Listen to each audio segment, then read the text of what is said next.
It's time for the Brown Sports Bag on WCLU, the official local sports show here in Glasgow and Barron County.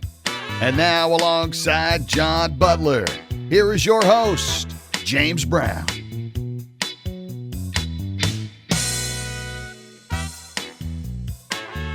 Welcome back to the Brown Sports Bag this week. James Brown, John Butler. We're here to talk about some high school sports to start with because it is still basketball season, and we're headed into the Christmas break, but there were a lot of games played last week, John. It was pretty impressive how many games were played last week by the teams that we cover. And there was one game that was a really big game. It was supposed to be a really big game, but the Barron County Trojanettes turned it into a non-game because they played Allen County Scottsville on Thursday night. They beat them by 21, I think, was the final score, and they held Avery Morris, who had been averaging close to 29 points a game, to 13 points. And a lot of that was man-up defense by Shelby Bird in terms of how that game went. And then she got a little bit of help, but a lot of it was Shelby Bird who really kind of suffocated Avery Morris. They were on him early. They were on him often. And I thought that was a pretty impressive win, John. Yeah, it was a good win. It's moved.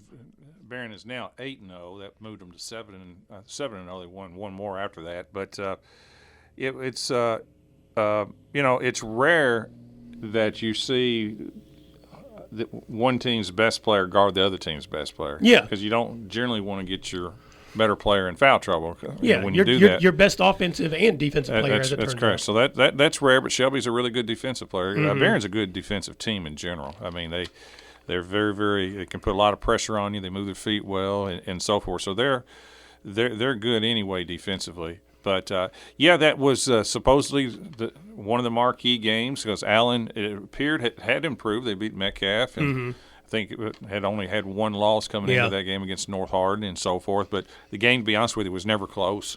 Barron was up 38-22 at half, up 18 at the end of the third quarter, and ended up winning by 21. The game never really threatened, even though I think the lights went out with they had a power outage, True. In the fourth quarter. I thought they may just coaches would agree just after an hour delay. Mm-hmm. It had to be up to Allen to do it. Yeah, just move on, just count it right there. That's what I would have done if I was Allen. But after sitting out an hour, I'd probably go, let's just move on. But because it was a 20-point lead when the lights 20-point lead, and can you come back from 20? Yeah, but I don't see Allen coming back and forth against Barron. And it's just trying to reset and all that stuff. That's what I would have probably done. And I love Coach DeWitt and so forth, but it may never even been considered. I don't know. But anyway, it was Barron has not been challenged much, to be honest with you. In fact, they've had, of their 8 wins, they've had 4 running clocks, and the closest game is 6 to E-Town. And everything else is really I think they beat Greene County 20. Everything else has been 20 or more. And this one was 21. So, you kind of look forward to this game. Hopefully it'd be a close game, but it really wasn't. Now, can it be closer the next time at Allen? Probably. Allen, you would think maybe. We'll just have to wait and see. But right now, Barron is not only the best team in the district, they are hands down the best team in the region right now. Yeah. And I really think the next best team is probably Cumberland. Yeah, probably so. I think they've moved up to the second best team. But Shelby not only was good defensively, she had 18 points. Mahala Burton and Addie Slagle and Addison McFall had 11. I think Addison McFall continued her really good three-point shooting. Yeah.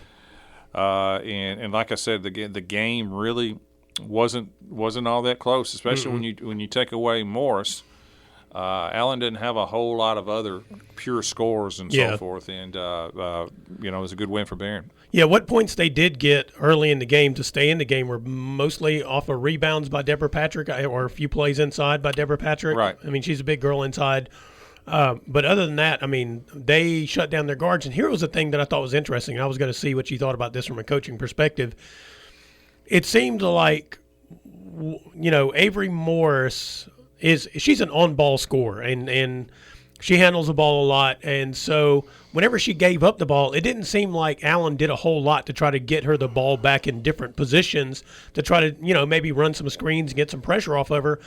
And as I watched it, I thought, well, that was weird. But then I thought to myself, well, maybe that's something they're going to look at the next couple of times they plan to play Barron, because I would think they plan to play them. Well, she can't beat them by themselves. No. So they, I think the Allen's other players are going to have to make some plays. Yeah. And one of the reasons why they couldn't get it back to Morris is because Barron did a good job of making it difficult to get it back to her. Right. And plus, some of the other Allen County players are not as good, obviously, with the ball as Morris is right now. So, Yeah.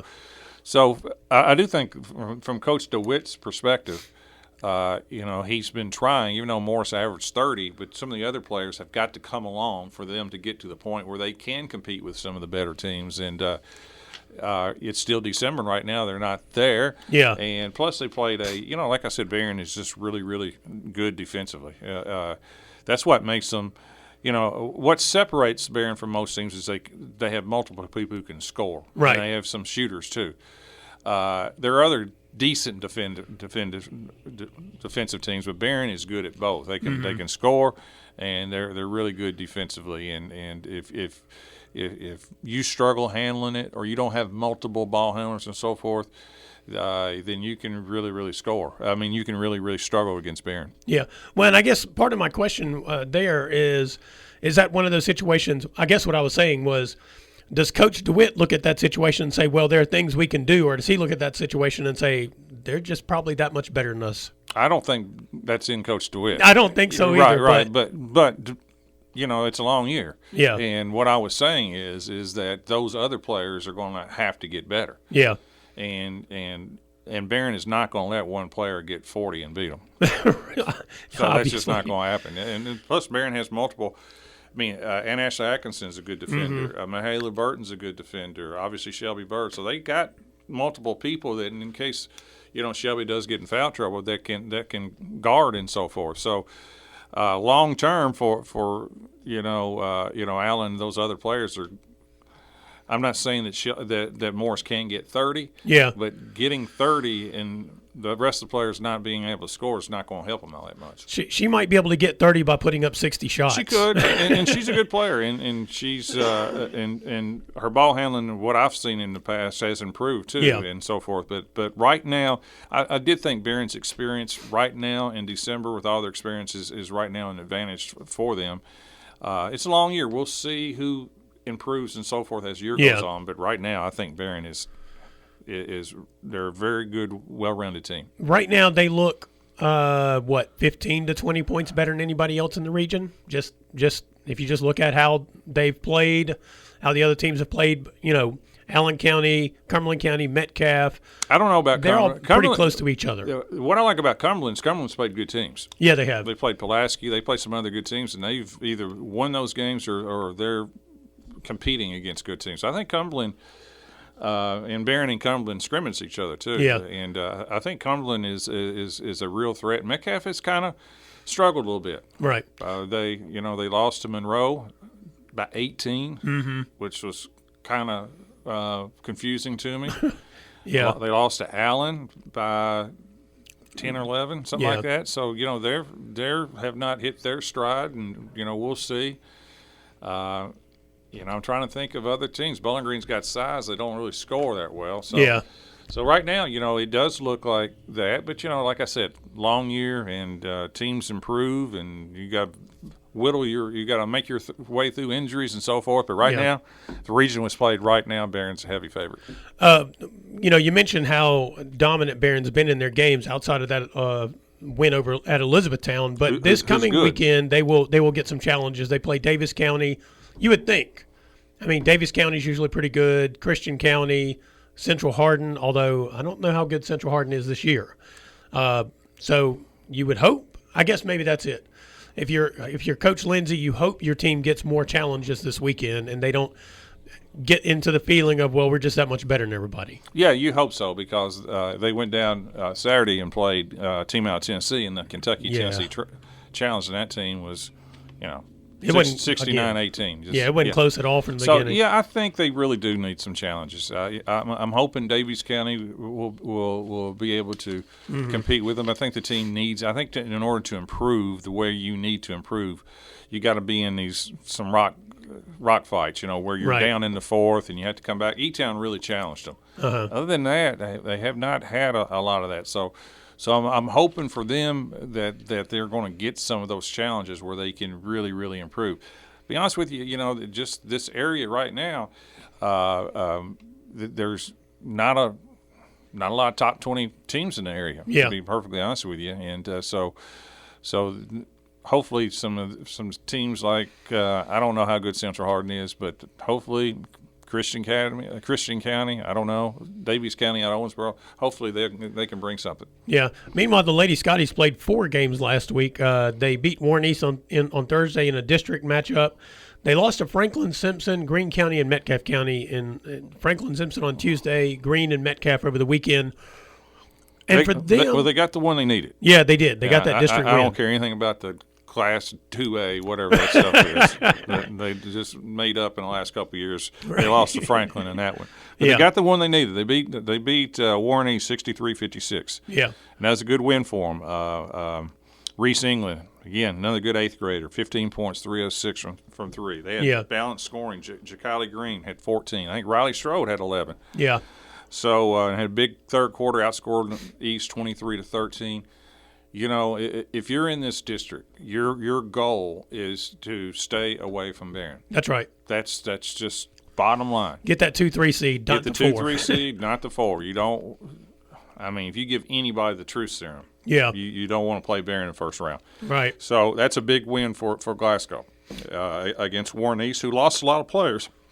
But they're still not. They're not terrible. Warren East's not the worst team in the region. The Wardlow kid's a good player. That's correct. She was coming back from a knee injury. They're not the worst team in the region. No. There's several more behind them. Right. So that was a very good win for Glasgow. Glasgow lost 3 games this week, and they've kind of after starting off hot, I think they've lost 4 out of 5, something like that. They are still playing much better than last year because just look at the scores. They lost to Franklin 51-44. Well, they put up 44 points. Right. They lost to Greene 67-58, put up 58. Metcalfe 62-48. So they are scoring much better this year. Much better. And last year sometimes they struggled to get 35. Right. So they are doing that part better. Yeah. Still struggle with rebounding and that's not surprising. Yeah. They're small, but you got to be scrappy and so forth. So they are an improved team because they're so much better. They're better offensively. Now they got to get better defensively. They got to make the easy shots, the free throws, and so forth. When they're knocking down threes, they're really good offensively. Yeah. I would say their biggest 2 struggles at the moment would be their foul shooting, which is probably – it's about 50%. Yeah, if the 2 of these games they lost, if they'd have made, 25% more of their free throws, they probably could have won both of those games because it would have changed the dynamic of the game.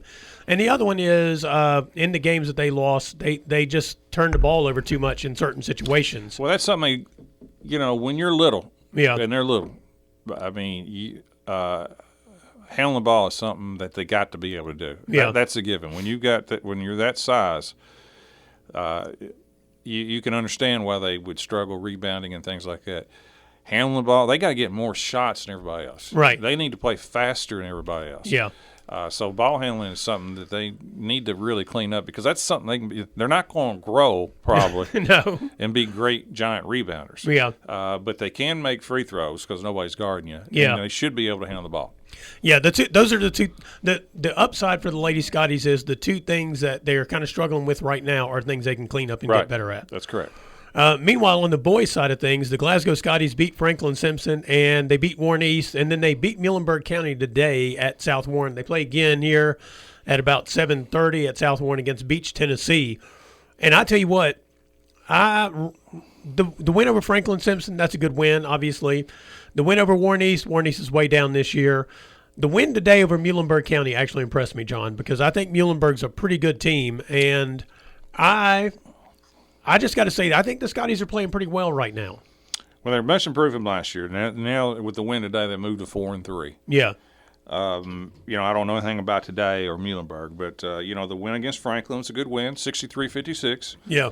They again, their big 2, Jalen Bradley had 18 and Jarek Martin 14 and 11. Yeah. And when Jarek Martin,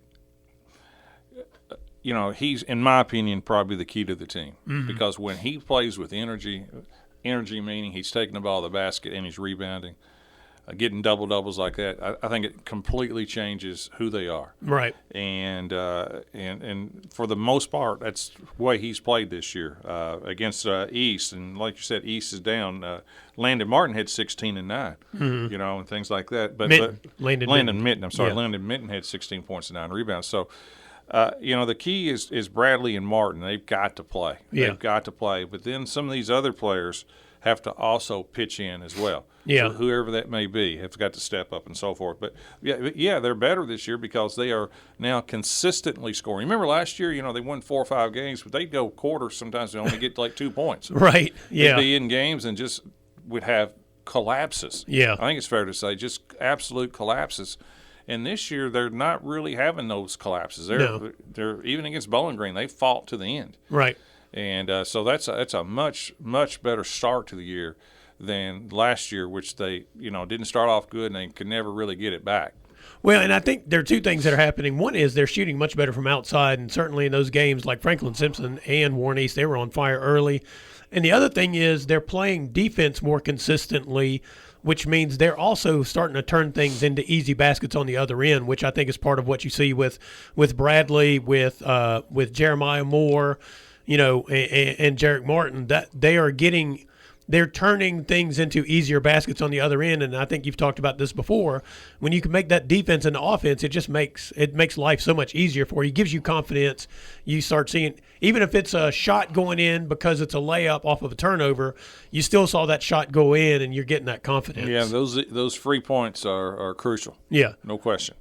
So, I think that's helped out for them. Meanwhile, the Trojans hit a little bit of a skid last week. Even though they beat Allen County 56-55, the district win, it took a big shot by Weston Shelton with less than 3 seconds to play, and then they lost at South Warren, just kind of struggled offensively over there against South Warren. Yeah, it was the worst game they played all year against South Warren. Yeah. Lost 57-47, just not a lot of energy in that game. It was one of those Tuesday night games on the road, and sometimes you just got to bring it. Yeah. Because it's just one of those. South Warren's not really a rival. You just you go down there and they didn't play well at all. And I know Coach Cunningham wasn't real pleased with that effort at all. And then to come back then on that Thursday against Allen, and that was a struggle. That game went back and forth the lead changed probably 4 times in the last 2.5 minutes of the game. Plus, it was no excuse because Allen had to suffer through it too. It's a late start. Because of that power outage. Because the power outage. The game probably didn't end right around 11 o'clock. Yeah. But a big shot at the end by Wes Shelton. Mm-hmm. The sophomore made the game-winning 3. They were down 2. They were down, I think it was 50. They were 55-52. They were down 55-53. Yeah. With about right around 20 seconds ago, I think Warren called a timeout. And anyway, I don't know how it was designed or whatever, but the ball went inside to Gavin Nunn, who had 10 points, 15 rebounds, and Gavin Nunn made a great read, kicked it out to the 3-point line to Shelton, stepped right in and knocked a 3 down to take a 1-point lead with about 8 seconds to go. Yeah. And Allen never got a shot off. They turned it over after that. So, again, those little things like that. Shelton had a huge game a couple of games ago when she had 25 as a sophomore. Yeah. So his confidence is gaining. Then when you hit a game-winning 3, boy, you're talking about confidence spiking. Right. That's a huge shot, and that's a big win because I don't know if they played how well they played, just dissecting the game. But it would have been really bad to lose. So to come back, and again, like I said, the game went back and forth. But those teams were making plays at the end. Cameron Pippin, just another big game. I thought he carried them at one time throughout the game. He had 11 points, but he had 3 threes in that process. Now, he hit a big 2 with about a minute and a half to put Barron up, and then it goes back and forth. But a good win. Yeah. It's a good win. Yeah, all those district wins. Right now Warren East looks like it is the weakest team by far in the district. The other 3 might be the region. Dead Heat. Maybe the region. Yeah. So getting that number 1 seed is you have an opposite thing in the boys from the girls. You want the 1 seed because you're probably going to face a weak Warren East in the 4 seed. That's right. And in the girls, you just want to stay away from Barron. Right. And then the Caverna Colonels, I'll tell you this, they won 2 games against private schools out of other states, one out of Chicago and one out of Georgia. I don't know how good those teams were. And then they lost to Marshall County. I think it was 52-47 on Sunday, I think it was, over at Marshall County. And lost to LaRue last week in a district game. They did lose that one to LaRue, and I would be remiss if I didn't discuss the end of that game just a little bit, because Caverna was up 2, and there was a foul called. Where's that game played at? At Caverna. At Caverna? Yeah. Okay. I'll save all of my Fifth Region official discussion, because you've coached against Fifth Region teams. I played in the Fifth. In the Fifth Region. Mm-hmm. You know how it is sometimes over there. It's kind of random in certain ways. And so, but I guess, Caverna was down big. They came back. They were up 2. There was a foul called where it looked like to me the offensive player initiated the contact when I was watching the video. LaRue's offensive player initiated the contact, threw up a shot, and then, of course, drew the foul. And you can see Coach Pittman on the sideline just kind of waving his hands. He's not pleased with the call, and they give him a technical. Yeah, it's you could see now on the video. You can hear somebody yelling, and it's obviously not him. It's somebody from the stands. Yeah, I think good officials have to have one of the things that separates, in my opinion, good officials from bad officials is judgment. Yeah. And I think, unless you're absolutely sure in a close district game like that, you just got to sometimes be the bigger person and walk away. Now, probably one of the things that happened is Coach at Caverna, Coach Pittman. It's his first year. Yeah, that's right. Doesn't have any relationships with any of the officials and so forth. And sometimes the longer you've been around, you can build up a little bit of relationship with officials and maybe a little bit of grace and so forth. Also, he has a background in coaching in college, which means you generally don't get technicals for like waving at officials or situations like that. You shouldn't in high school at that critical point of no. that. But the Fifth Region has some officials, and you just watch them when they call in the Fourth Region.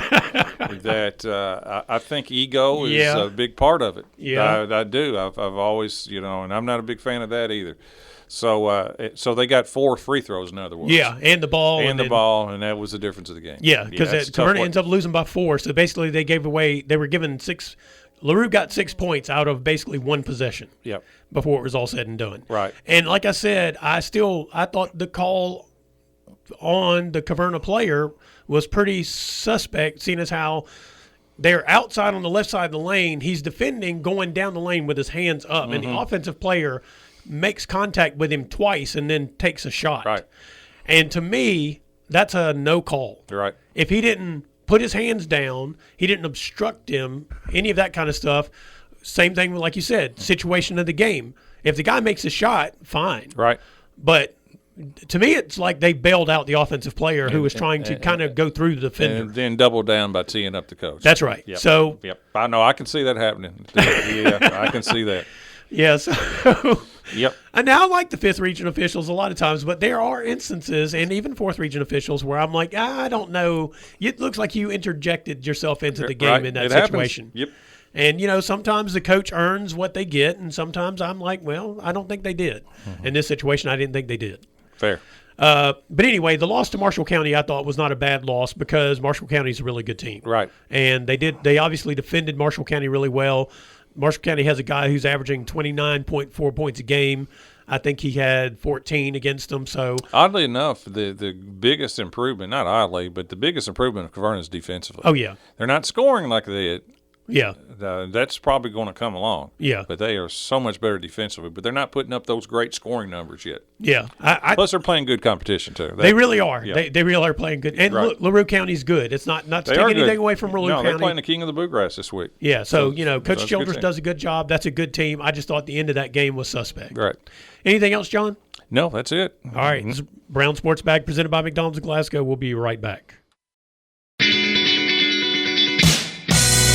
Welcome home to Local Sports with James Brown and the Brown Sports Bag on WCLU.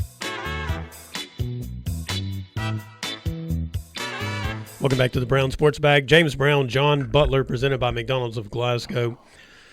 John, outside, I don't know, maybe 2 of the college football playoff first-round games were interesting.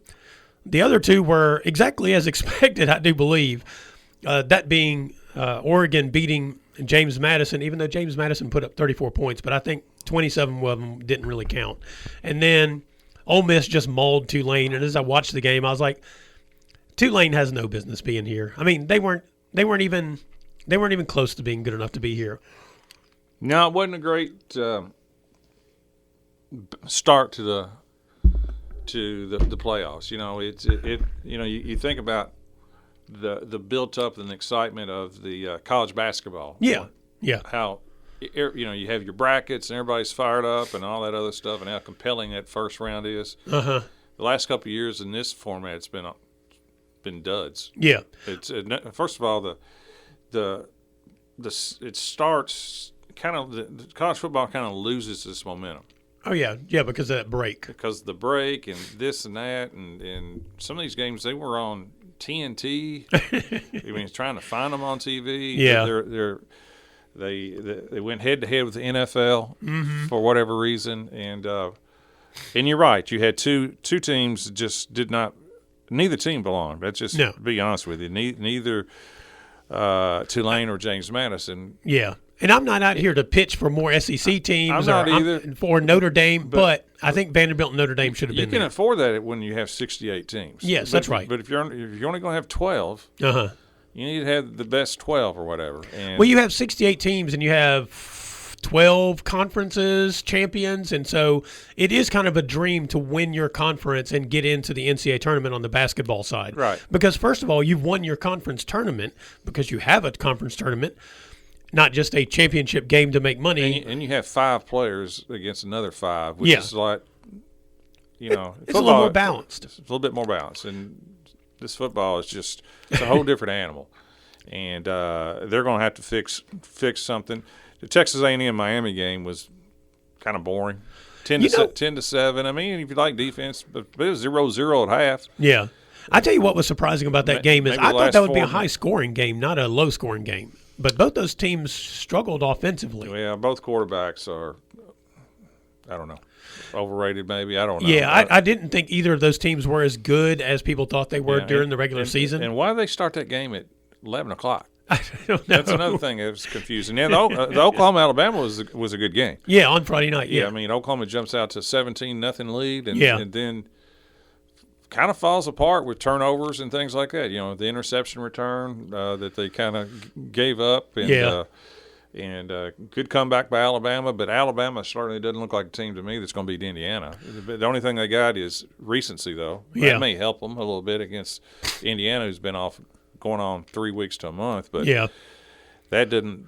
They don't look like a team that can beat Indiana. They got the pedigree, right? But and maybe they will. I don't know. But not a real compelling first round. But I do think part of it is, with the basketball, it's a build up and the tournament, and the conference tournaments are over on Sunday, and we're ready to go on Thursday. Brackets they draw at Sunday. Yeah. And so let's it go. has a whole perpetual momentum it's that exactly just built right. into and it. Football has none. Yeah. 0. It would be, I mean, this would be like making the college football like the NFL to some degree, but it would be better if you had, I don't know, 12 teams, whatever. I don't like the teams getting a bye. I would rather have 16 teams if you're going to have. I'd like to have an even bracket. Right.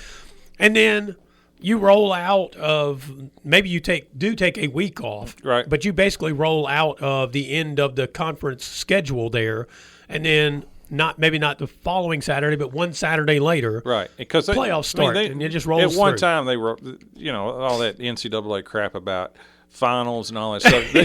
They've got to get all that stuff's out the window. It's been proven that's not a real problem. That's not a real problem, and they care less about all that stuff. It's TV and money, so they just somebody will take the finals for them. They'll be fine. Yeah. So all that part that's for the birds now. So but they do need to fix the format and somehow maybe it's just me. I don't know, but it just didn't. I didn't have a lot of people that I'm real friends with that. We're saying, hey, we gotta stay home and watch these games. The playoffs are on. Yeah, and I really didn't hear that. No, and you're right. The one game that was most interesting was one that I actually turned off in the first half when Oklahoma was up 17-0, and Alabama looked like the team that had played Georgia in the conference championship. And I said, well, they're just proving they don't deserve to be here. And maybe there's nothing. Maybe there's nothing they can do because they're going against the NFL. They're going against college basketball now. You have Thanksgiving, Christmas. It's just maybe there's not a lot they can do. So maybe I'm just wishing for something else. I don't know, but I think there are two things they could do. The first one is not put out these lead up to the final, teams that are going to be in it.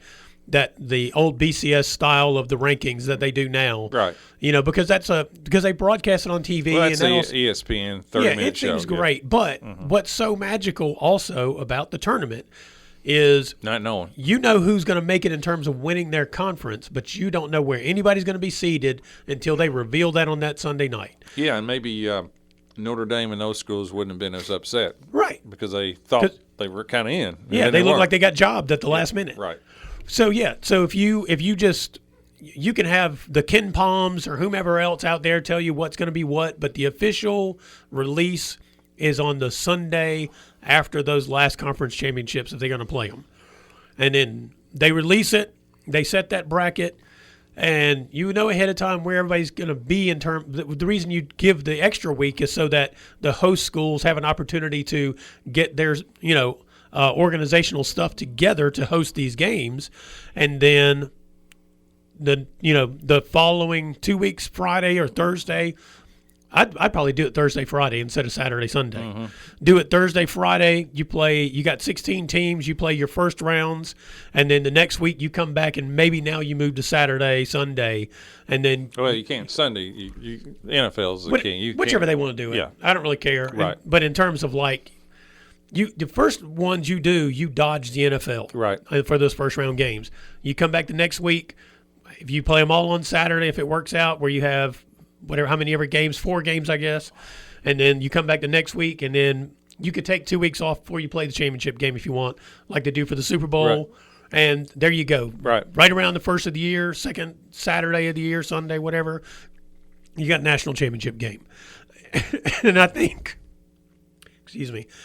you take advantage of the momentum, and it carries for you. Yeah, because right now, do you agree that the momentum seems to just have stopped completely? I totally – look, last week on this show, I forgot they were even playing this past weekend until you said something. I was like, oh, yeah. Yep. That is coming up this Friday. I mean, I totally forgot because – once they come out with the show, the final show, they ought to be playing that week. Oh, yeah. So if they want to delay the show, delay the show. Right. But to me, you announce the teams and you give them 1 week to prepare. Okay, this is your opponent. Right. They don't give the basketball team. They give them 3 days? Yeah. This is where you're going. Hey, get on a plane or whatever. So maybe give them a week. Okay, this is where you're going. Yeah, that's fine.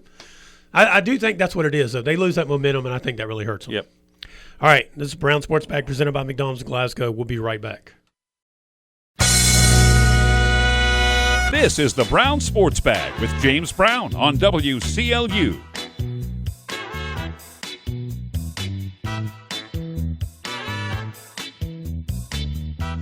Welcome back to the Brown Sports Bag. James Brown, John Butler, presented by McDonald's of Glasgow. Once again this year, thank you very much to those guys. John, it seems like whatever Mark Pope did to kind of get his guys' attention worked out. It was a good win against St. John's. They beat them 78-66. They've played much better in their last couple of games. I guess 3 games since they got mollywopped by Gonzaga. You laugh. Why are you laughing, John? Well, I laugh because they had injured players come back. Yeah. You know, when you. So wait, it's got nothing to do with the coaching? Is that what you're saying? Not a lot. I mean, I do think he became tougher on them. Yeah. And but that they still have some big issues. Yeah. Beating Indiana, then beating St. John's are good wins. They needed that. Jalen Lowe back at the point guard is really helps them. Yeah. However, I would, if you're a Kentucky fan, you better keep your toes and fingers crossed because, that shoulder injury, he's going to get ball screened so much in SEC. Oh, yeah. Every time he gets hit, it's a capability of him going out.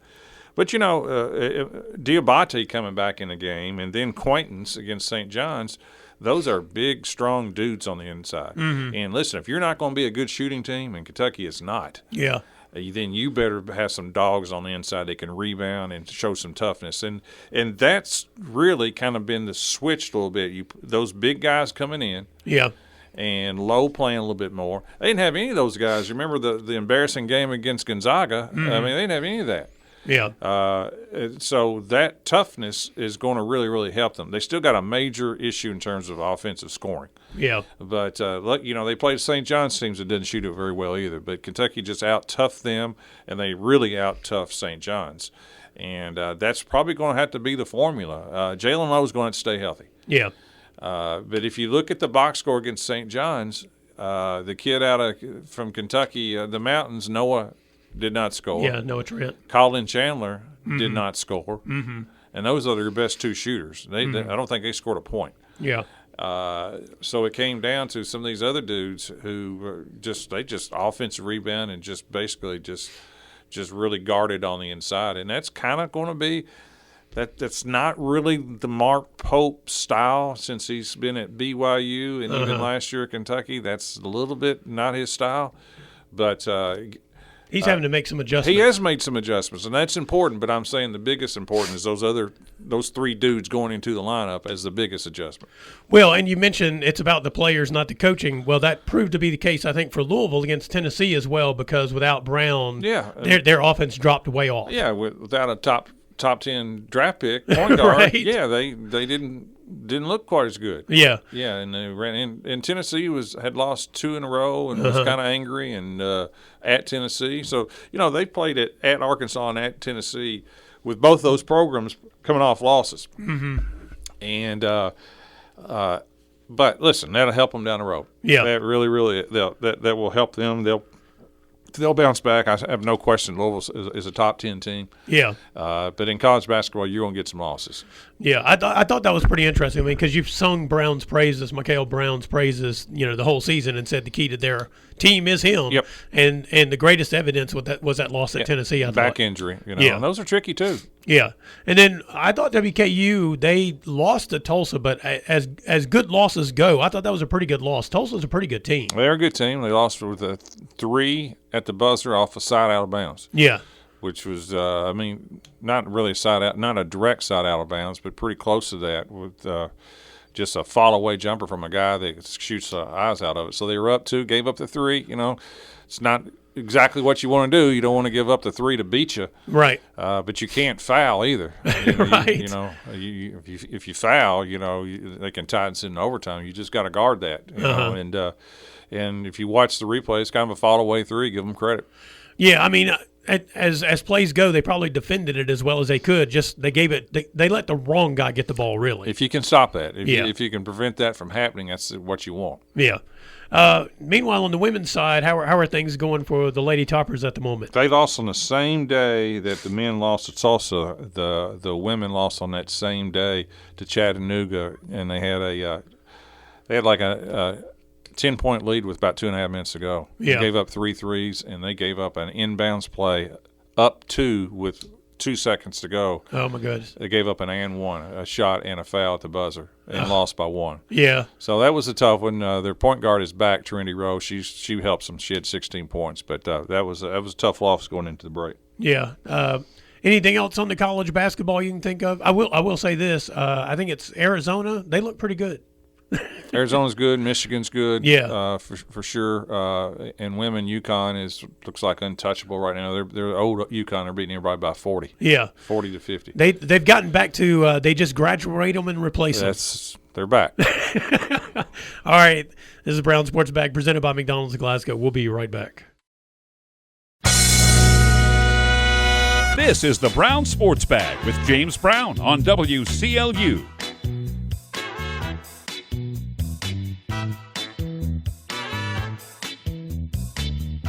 Well, John, it's your favorite season, bowl season for college football. We'll talk about that a little bit because it's not your cup of tea, really. No. The WKU plays Southern Miss tomorrow in New Orleans. That's a good bowl for them, though. Yeah. It's amazing sometimes with Conference USA, you get a better bowl by not winning your conference. You do, don't you? You really do. I mean, I think the winner played up in Detroit or something. Yeah. They have what used to be called the Mako Auto Poll or whatever it is. I'd rather go to New Orleans and play Southern Miss. It just seems like WKU didn't even make the championship, and they look like to me. I'd much rather play New Orleans than Michigan. Yeah, what's the incentive of winning your conference if this is what you get? Yeah. So congratulations. They're down there in New Orleans playing Southern Miss, which is a school that you're fond of. So, I'm not fond of bowls, but that's at least an interesting opponent to me. Yeah, I mean, and plus they have a little bit of history because they were in Conference USA together for a little while. Mm-hmm. And then your guys, Louisville, they play Toledo of all teams. Good gracious. In the Boca Raton Bowl. Well, Boca Raton, that's down in Florida, right? Yeah. Also a better trip than going to Michigan. Much better trip. This time of year. I don't understand the matchup with Toledo. But, with these bowl games, you don't even know who's playing. Yeah. I mean, I don't think the coaches know until like a day before sometimes. Right. Yeah. I mean, I do think Louisville and Toledo playing in Florida is an odd one. Southern Miss and WKU playing in New Orleans makes geographic sense, at least for Southern Miss. It does. And, I mean, I guess it's not a bad trip for people from WKU either. Right. Meanwhile, in the and NFL. WKU is generally, with Coach Helton, is in a big scheme of things, generally is a team that TV would like to have on because they generally put up 30, 40, 50 points in these games. They play fun games. Yeah, they've had some exciting bowl games in recent years. That's right. We don't have Caden Veltkamp this year though, but he and Dalvin Smith the last couple of years have been a big part of that excitement. That's right. So they're no longer there. And then in the NFL, I tell you what, there were several good games, but the best game was probably the Rams and Seahawks on Thursday night. And I really had no idea. I still don't know how the Seahawks won that game. I mean, I know how they won it. Well, they got a favorable call. That helps. There's that. But secondarily, I mean, because the Rams were just dominating in them for most of that game. Yeah, they went in overtime, but it should have never gone in overtime. No. With one of the weirdest calls in the history of, when the ball was called ultimately a lateral, which looked like an incomplete pass, and the ball was just laying in the end zone, and nobody even goes for the ball. And the running back goes to pick it up to give it to the official. And they end up calling that a 2-point conversion, which is just about 20 minutes later, too. Yeah, it was the strangest correct call in history, but there is some question whether or not the play was blown dead before he went and touched it. Yep. Because, I mean, the ball was thrown backwards and hit the defender in the helmet. Yeah, and I thought there's something in the NFL under 2 minutes an offensive player cannot advance a fumble. Here's a funny thing. Unless it's in overtime? Is that it? No. Well, that was during regulation. I mean, unless it's a 2-point conversion? Yes. It only counts in the last 2 minutes on a fumble that is in the, what do they call it, the regular play. But not a 2-point conversion. Yes, because that's considered an extra point and is not part of regular play from what I was reading. Yeah, that's dumb. Hey, I didn't say it was smart, but nonetheless. But then, of course, the Steelers and Lions tried to one-up that nonsense yesterday. I kind of thought the Lions kind of got the short end on the first offensive pass interference, which was a pick, but that looked pretty innocent to me. The second one was the right call. Yeah. But – well, then they said the ruling on the field was that the touchdown counted, but because of the offensive foul, the time was run out because you would get the automatic 10-second runoff on the offensive penalty there, so the game would have been over even if it had been a touchdown because the touchdown would have come after the clock ran out. Strange. There was a lot of NFL rules learning done over the weekend, or at least this past few days in the NFL football. Strange weekend, to say the least. Yeah, Bill Parcells would have loved it. Oh, my goodness. But in the end, I mean, the Ravens are toast because even though they could still make the playoffs, I don't think they're going to beat the Steelers. Lamar Jackson's going to be out. The Steelers ended up winning that crazy game that they had. And so, we have a fascinating playoff situation this year because some teams that have not been very good in recent years are going to be some of the home teams in the playoffs. Yeah. I mean, the Chiefs are out and the Jaguars are in and Carolina may be in. That's man, they were terrible to begin this year. That's weird. Yeah, it is. Yeah, they ended up beating the Buccaneers. We're substituting the Jags and the Panthers for the Chiefs and probably the Ravens. Yeah. And the Bears are in. Yes, and the Bears are in. It's different. Yeah. Anyway, it's going to be. I think it's interesting. It might be a lot of fun. I don't. Oh, it'd be a lot of fun. NFL playoffs are great. They are, And because it's the first time in 6 seasons where we're not kind of just circling the Chiefs and saying, will they win a Super Bowl or not? That's right. Because it's the door is open for a lot of people. And, we thought last week we thought the door was open really for the Rams, but maybe not, because now they'll end up probably being on the road in the playoffs. They'll be all right. They're good. They are good. Yep. They still got to look at that game and say, we're still much better than them. We were up 18 or whatever it was, and we're 18 points better than the Seahawks. I think so. Yeah, I think that's the way it'll pan out. But, hey, go play in Seattle sometimes. You never know. What is that? They got that 12th man up there? Supposedly, though, they're undefeated, I think, on the road this year. Yeah, the 12th man travels now. Yes. It no longer just hangs out at home, I guess. All right, this is Brown Sports Bag presented by McDonald's of Glasgow. We'll be back next week. You've been listening to the Brown Sports Bag on WCLU. Be sure to join James and John again next Monday at 4 for another edition of the Brown Sports Bag.